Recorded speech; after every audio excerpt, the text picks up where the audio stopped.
Hello guys! Hello Gemini! Welcome dito sa aking channel, Kapalaran 888. Welcome. Alamin natin Gemini kung anong messages, vibration, gabay energy para sa lahat. General reading, number 2222 ang reading natin ngayon. Tingnan natin yung vibration mo. Gemini, ano ba yung portal na mag-o-open para sa'yo? Nako. Wow. Gemini, nako. 7 deadly sins. Humanity destructive traits. Mag-comment ka nga, Gemini, kasi nakikita ko sir dito, hindi lang ikaw to na posibleng nakaka-experience ang ganun. It's either ikaw, Gemini, Aquarius, or yung pinaka, dito yung Libra. Sinasabi sir dito na ikaw ay napapaligiran, is either sa pamilya, sa trabaho, sa kaibigan, kapitbahay, acquaintance, or kahit sa pagsakay mo lang ng bus, ng tricycle, or ng eroplano, sa airport, or saan man, posibleng makakuha ka ng kaaway mo. Okay? So, it's time. Simulan mo ngayong February 22, pwedeng 22, 23, 24, onwards. Everyday, pwede kang mag-purify, di ba? Ang pinaka mabilis dito, Gemini, na gagawin mo, yung paliligo na may asin, di ba? Yung isang timba, lagyan mo ng asin, kahit isang dakot lang ng asin. And yun yung pwede mong pang last balnaw, okay?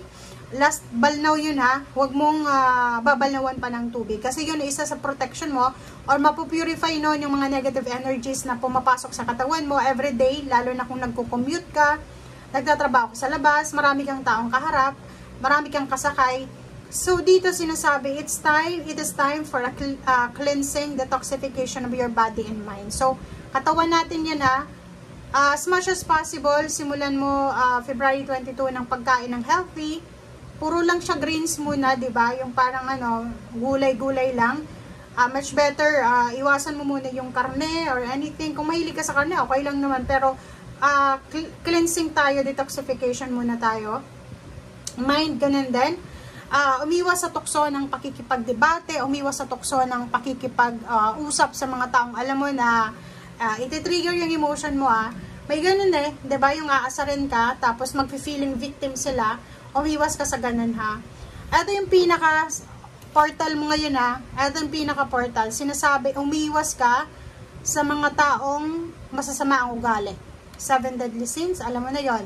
Siloso, ingetero, mapang-api, mapanghusga, chismoso, umiwas ka sa kanila, okay? And associate yourself sa mga taong alam mo na i-uplift yung emotion mo, yung hindi ka aasarin, or alam mo na yon. So ikaw na yung nakakaalam niyan kasi ikaw yung may mga kaharap, alam mo kung sino-sino yung mga taong mahilig mga asar o yung mga taong walang ginawa kundi, 'di ba? Inisin ka. Kasi mga ganun okay? Marami akong na-experience sa ganyan. Yung parang parang isinilang sila sa mundo para bigyan ka ng problema, 'di ba? Yung parang masaya ka pag nakita kang masaya, hindi sila masaya, so gagawa sila ng paraan para malungkot ka, 'di ba? Ganun 'di ba? May sina-celebrate ka, for example, meron kang selebrasyon na kailangan celebrate, tapos yung taong ito hindi siya masaya, gagawin niya, kukwentuhan ka ng mga bagay-bagay na pwede mong ikainggit or wala ka namang concern, yung parang ganun. So ingat ka, okay? Okay, wow, Gemini, ang first card mo dito is 2 of Wands. Sinasabi ng bara sa'yo dito, Gemini, na you're super lucky. Super lucky ka. Kasi, tingnan mo,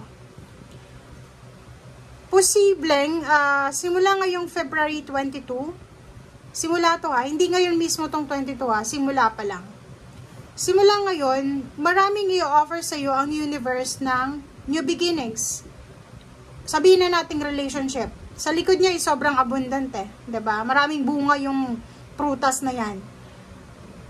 And naka-relax dito yung yung black cat. Black cat is good luck and good fortune. So sinasabi diyan sa'yo, starting February 22, bibigyan ka ng maraming choices, international, local, or different choices and decision na pwedeng magbigay sa'yo ng new beginnings. New beginnings sa relationship, sa career, sa lugar kung saan mo gustong tumira, sa lugar kung saan mo gustong bumili ng bahay, lupa, sasakyan, or anything, or mag-business. So, nakikita ko, sir, dito na bibigyan ka ng universe ng choice, ng option, para maging masaya, lalo na sa trabaho, and then sa relationship. Nakikita ko na simula ngayong February 22, sobra kang magiging satisfied, sobra kang magiging masaya, aapaw yung cups mo na parang, di ba yung pag sobrang saya natin, aapaw yung cups natin na isipin natin na wow, eto ba talaga yung totoo, parang gano'n. So, depende ko sa pera din, trabaho, sinasabi sa'yo dito, Gemini, na maraming offers ng job, career, or maraming offers ng pwedeng pagkakitaan, okay, online, or physical.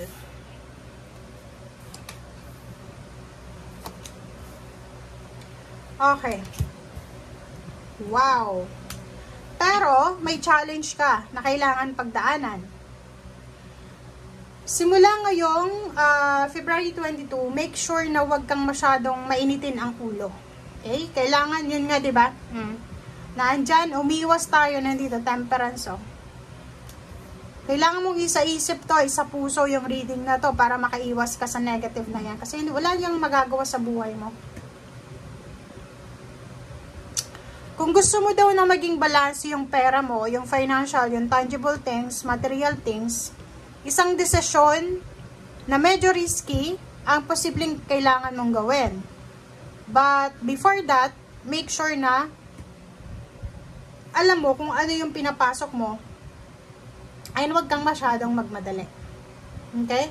Nakuha natin. So, ibig sabihin yan, dito sa temperance na to, hindi lang pala doon sa mga pwedeng makaharap mo simula February 22, kundi sa decision mo sa trabaho, sa pangingibang bansa. Like for example, gusto mong mangibang bansa. Dahan-dahan muna, wag muna tayong magmadali. Okay? Gusto mong mag-tour, travel, tourist sa ibang bansa, Asian or European or pwedeng sa United States or saan man, Canada, Australia, New Zealand, kung saan man gusto mo, Arab countries. Nakikita ko siya dito na mayroong ano dito, kasi Gemini ka eh, mayroong pagmamadali. Huwag kang magmadali. Okay? Huwag kang magmamadali, guys. Pag-isipang mabuti, yun yung sinasabi, medyo risky yung gagawin mo, but make sure na bibigyan mo yung sarili mo ng time na makapag-isip. Kasi pag naging aggressive ka, impulsive ka, pwedeng yung decision mo is mali pala siya. Pwedeng yung decision mo is di ba pag aggressive tayo, nakakagawa talaga tayo ng hindi natin gustong decision. So, yun, dahan-dahan lang. Cool ka lang, dahan-dahan lang. Okay? Bye!